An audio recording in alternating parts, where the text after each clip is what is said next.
Actually, one day lang ako. Long story. Yeah. First, audition.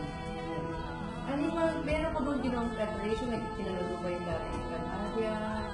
Actually, to be honest, wala akong alam. Yung manager ko lang yung nagsabi sa akin na magandang project yan, Kylie, sobrang sikat niya. Tapos maganda yung magugustuhan mo yan kasi apat na babae yung bida. So, diba, magamit pa yung yung alam mo sa action, Kylie. So, pwede mo lang, mag-audition. And gusto ko rin naman naging goddess. Ayun, so na yan. So, ready ka na? No, I'm just frustrated. You guys see this? Alam ko, hindi ako nag-audition na sanihan. Only Alana and somebody else. Oh! Kasi hindi niya baka naging Alana ako.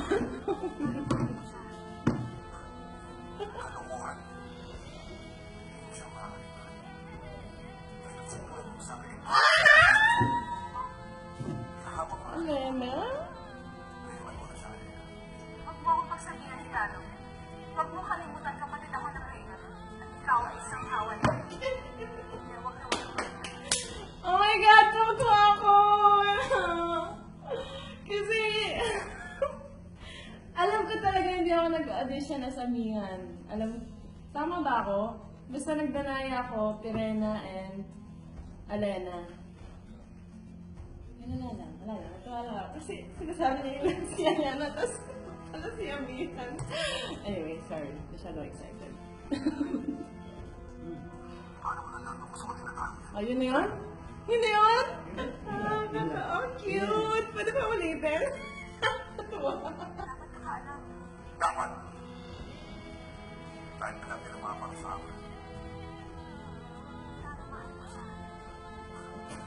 Kalokohan.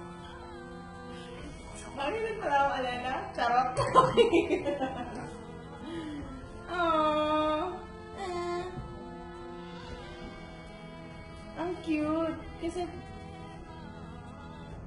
gusto ko lang yung tatlo yung pinag-auditionan ko. Tapos yung binigay sa akin, yung hindi ko try out. I knew nothing about Amihan. Ngayon, hindi ko kasi parang, wow, there was a chance na maging Alena ako. Ano naman, ibang-iba naman yung Encantada ng kung Alena ako. But, you know, nakakatuwa lang. Ayun. Lahat pa kami sariwa. Iba na yung mga itsura namin.